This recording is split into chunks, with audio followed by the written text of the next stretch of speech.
Assalamualaikum warahmatullahi wabarakatuh teman-teman. Ketemu lagi di channel ini, channel yang membahas materi seputar SKB Gizi. Masih pada semangat kan untuk ujian SKB atau udah pada selesai ujian nih?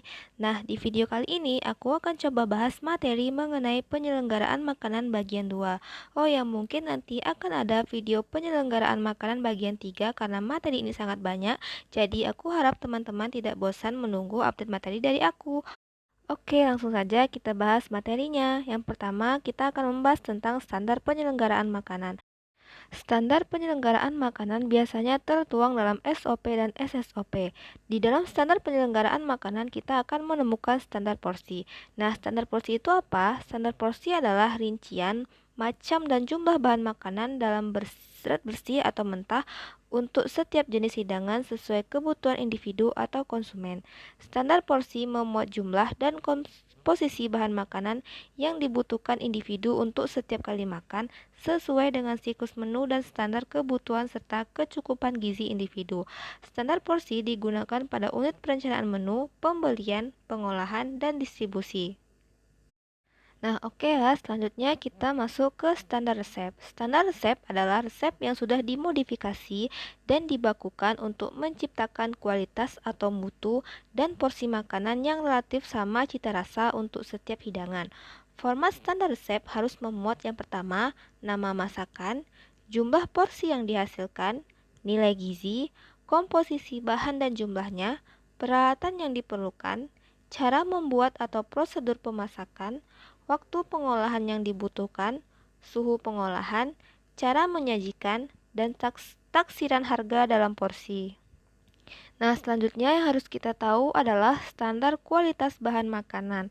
Standar kualitas bahan makanan adalah ketentuan spesifikasi bahan makanan yang memuat nama bahan makanan, ukuran atau tipe, tingkat kualitas atau grade, umur bahan makanan, warna, jumlah buah atau potongan per kilogram, dan identifikasi pabrik dan lain sebagainya. Sebagai contoh, nama bahan tahu, satuannya gram, spesifikasinya bisa menjadi segar, murni, bersih, padat, tanpa air, beratnya harus 300 sampai 350 gram per kotak, tidak asam dan tidak berlendir. Nah, oke, selanjutnya ada yang namanya standar kualitas masakan. Standar kualitas masakan adalah kualitas yang diharapkan untuk setiap hidangan yang diukur dengan nilai gizi, rupa, rasa, tekstur, warna, bahan makanan yang digunakan, standar porsi, dan penyajiannya, sehingga diperlukan standar porsi dan cara penyajiannya. Standar kualitas masakan dinilai atas dasar kriteria keamanan pangan, kandungan gizi, dan standar perdagangan terhadap bahan makanan, makanan dan minuman yang tertuang dalam Undang-Undang RI Nomor 7 Tahun 1996. Mutu pangan ditetapkan berdasarkan Standar Nasional Indonesia atau SNI. Nah, selanjutnya kita masuk ke perencanaan kebutuhan bahan makanan. Di dalam perencanaan kebutuhan makanan, kita mengenal tentang perhitungan kebutuhan bahan makanan. Perhitungan kebutuhan bahan makanan adalah kegiatan penyusunan kebutuhan bahan makanan yang diperlukan untuk pengadaan bahan makanan.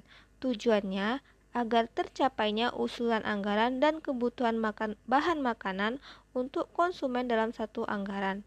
Dokumen yang diperlukan untuk menyusun perhitungan kebutuhan bahan makanan adalah yang pertama, kebijakan institusi, peraturan pemberian makanan dari institusi, standar makanan, standar harga bahan makanan, siklus menu, jumlah konsumen yang dilayani, dan standar porsi. Nah, oke, selanjutnya kita masuk ke perhitungan kebutuhan energi dan kecukupan zat gizi. Perhitungan kebutuhan gizi dilakukan dengan memperhatikan jenis kelamin, umur, berat badan, dan tinggi badan. Perhitungan kebutuhan gizi juga dapat dilakukan berdasarkan daftar kecukupan gizi yang dianjurkan. Selanjutnya ada perhitungan kebutuhan bahan makanan, yaitu perencanaan kebutuhan makanan adalah suatu rangkaian kegiatan untuk menetapkan macam dan jumlah bahan makanan dengan kualitas yang ditetapkan dalam kurun waktu tertentu. Perencanaan kebutuhan bahan makanan dipengaruhi oleh faktor seperti macam menu yaitu jenis dan jumlah bahan makanan yang digunakan, harga bahan makanan, dan jenis dan jumlah konsumen. Nah, oke, selanjutnya kita masuk ke manajemen sistem pengadaan bahan makanan. Di dalam manajemen sistem pengadaan bahan makanan, kita akan menemukan tentang metode pembelian makanan. Metode pembelian makanan terdiri atas dua. Yang pertama adalah pembelian langsung ke pasar. Pembelian langsung ke pasar ini hanya dapat dilaksanakan apabila institusi melayani sekitar 50 klien.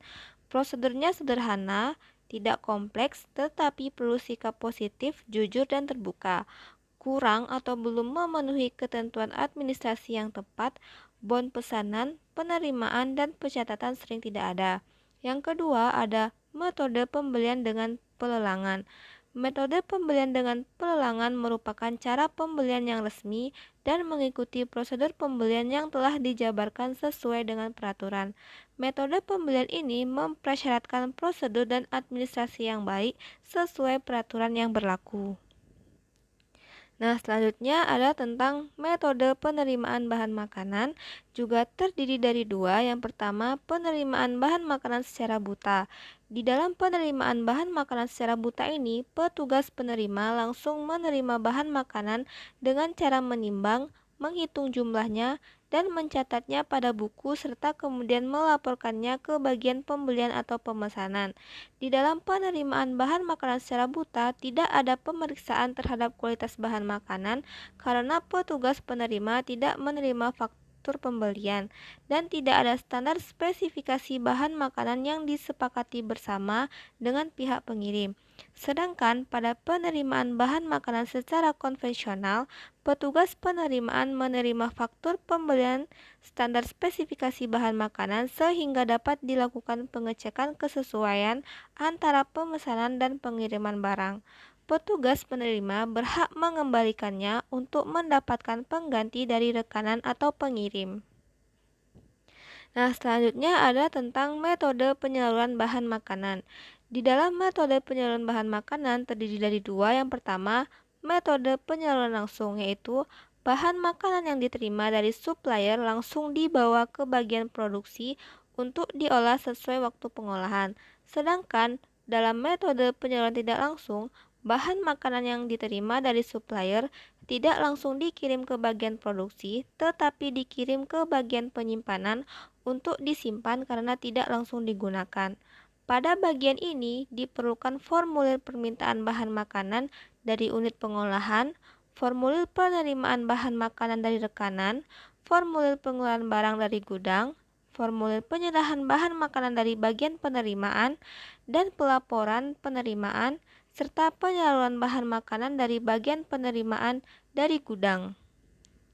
Nah, oke, selanjutnya kita masuk ke manajemen sistem penyimpanan bahan makanan.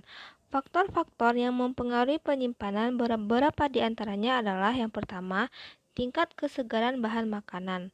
Makanan yang akan disimpan adalah makanan berkualitas baik dalam keadaan segar dan layak dikonsumsi. Makanan yang sudah rusak tidak boleh disimpan karena akan menyebabkan kerusakan pada makanan lain, dan penyimpanan tidak dapat memperbaiki kerusakan. Faktor yang kedua adalah penanganan sebelum disimpan.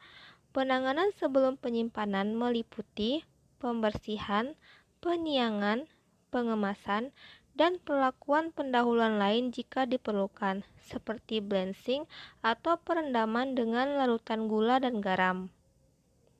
Selanjutnya ada kemasan yang digunakan. Kemasan makanan aman dan dapat melindungi makanan dari cemaran.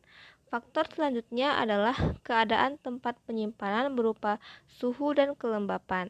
Setiap bahan makanan memerlukan keadaan yang spesifik sesuai dengan karakteristiknya, sehingga penyimpanan harus dilakukan pada suhu dan kelembapan yang tepat untuk menghindari kerusakan dini. Faktor selanjutnya adalah praktik penyimpanan yang baik.